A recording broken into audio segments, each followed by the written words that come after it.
This series of videos will teach you about the gut-brain mechanisms that regulate our food intake and energy balance. We'll also discuss how these mechanisms influence our body weight and our propensity for obesity. There are 3 learning objectives for this series of videos. By the end of these videos, you will be able to explain the concept of energy balance and explain how energy balance affects body weight. Second, you will be able to describe how the brain regulates food intake.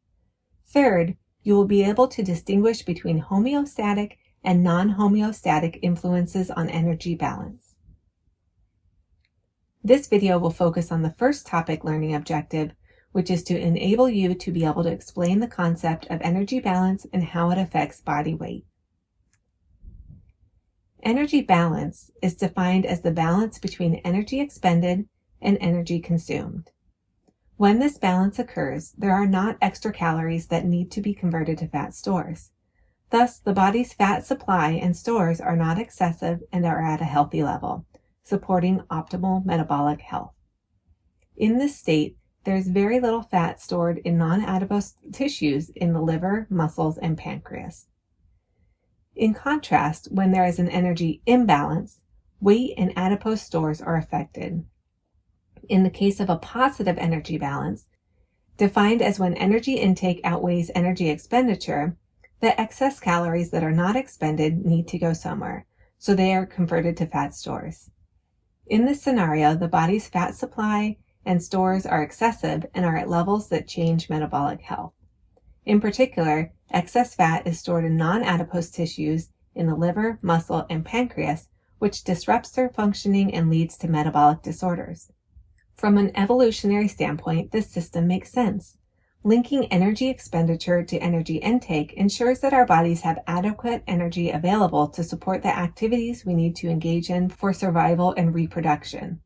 It also provides us a means by which to store excess energy during times of surplus so that this energy can be used during later times of scarcity. However, this system evolved to favor energy surplus, meaning that we have a greater propensity towards positive energy balance, meaning we are consuming more calories than we are expending, than towards negative energy balance, meaning we are expending more calories than we are consuming. This means that we have many brain mechanisms in place to ensure that we preserve our fat stores. We have strong biological motivations to eat when food is plentiful, especially when those foods are energy-dense foods high in fat and sugar, and to conserve energy through inactivity. These mechanisms mean that most bodies more easily gain weight than lose weight, and our biology prefers to defend our weight status to protect us from weight loss and wasting. It's important that you don't mistake the idea of energy balance with the message that we just need to eat less and move more to lose weight. Influences on our eating behaviors and exercise patterns are complex, and different types of food and activities influence our energy balance and body composition in different ways.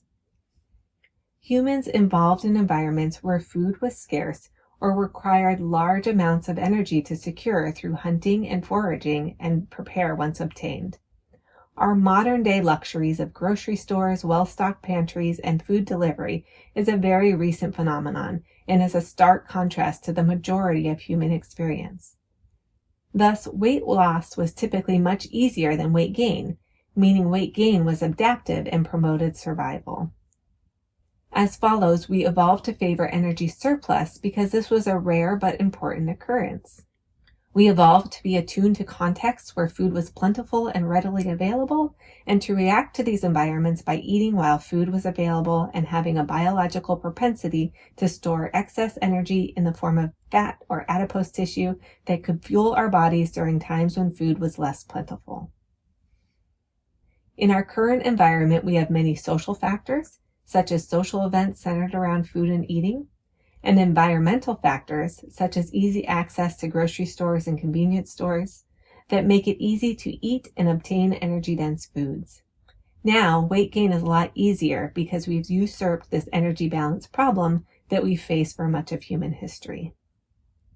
If we think about the distribution of human weight status within these traditional versus modern environments, average BMI was much lower in traditional environments.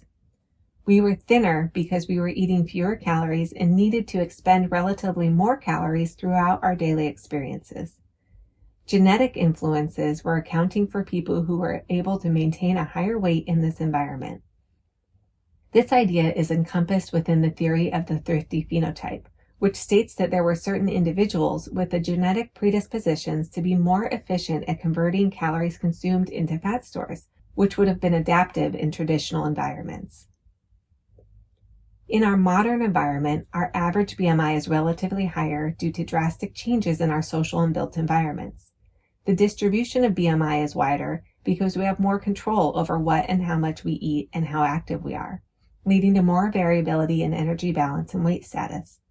Genetics still have an influence today too, but now influence both resilience to our current environment, which would result in maintenance of a lower weight status, as well as susceptibility to our current environment.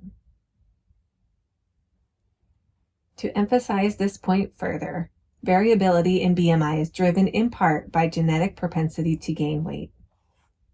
Social and environmental factors that drive eating, inactivity, and weight gain contribute to what has been described as an obesogenic environment, which is an environment that facilitates obesogenic behaviors that promote weight gain, such as overconsumption of high energy density foods, inactivity, high levels of stress, and poor sleep. However, we need to acknowledge that there is a moderating piece here that translates these environmental factors and behaviors into weight gain. This moderating piece is each individual's biological predisposition for weight gain, which is determined by their genetics, their family's weight history, and early life influences that prime the individual's metabolic health and weight gain trajectories. Some people have the combination of genetics, family history, and early exposures that creates a higher biological propensity for weight gain, which translates to higher risk for positive energy balance and weight gain in our current environments.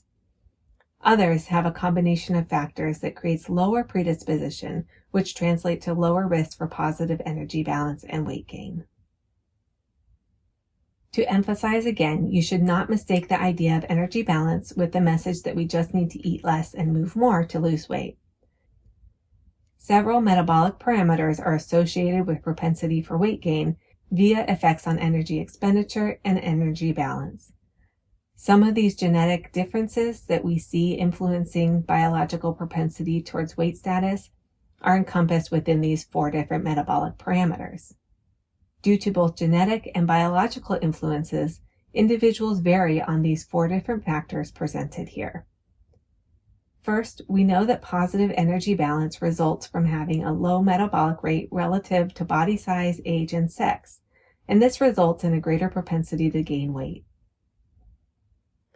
Lower metabolic rates could be due to low activity levels, but they can also be due to a biological propensity to have a slower metabolism than others of the same body size, age, and sex, meaning that some individuals may need to work harder than others to achieve a certain BMI or to achieve a BMI in the healthy weight classification due to their unique genetic and biological factors. Second, positive energy balance can result from low levels of spontaneous physical activity or non-exercise activity thermogenesis, which is the type of energy expenditure that is not volitional movement such as walking or running. An example of non-exercise activity thermogenesis is fidgeting or wiggling around, which does contribute to overall energy expenditure and varies by individuals. Some individuals fidget and move around more than others, and this variation influences their daily energy expenditure. Third, low fat oxidation also leads to positive energy balance. Low fat oxidation means that an individual's body is less likely to use fats consumed in the diet for energy needs and instead prefers to convert those fats to adipose tissue. This means that some individuals are just more likely to store the food they eat as fat than others.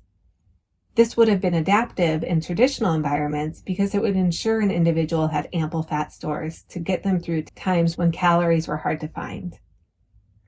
In the current environment, this efficiency is not a good thing because it means that less fat is burned and more is stored, leading to a higher body weight. Fourth, leptin is a hormone that regulates energy intake and body weight. Some individuals have lower leptin levels than others, which leads to poorer regulation of food intake and propensity towards higher body weight. Let's review some key takeaways related to the concept of energy balance and how it affects body weight.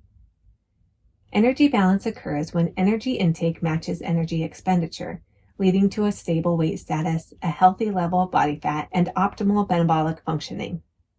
Positive energy balance occurs when energy intakes outweigh energy expenditure, leading to an excess of calories in the body, which is then converted to fat stores.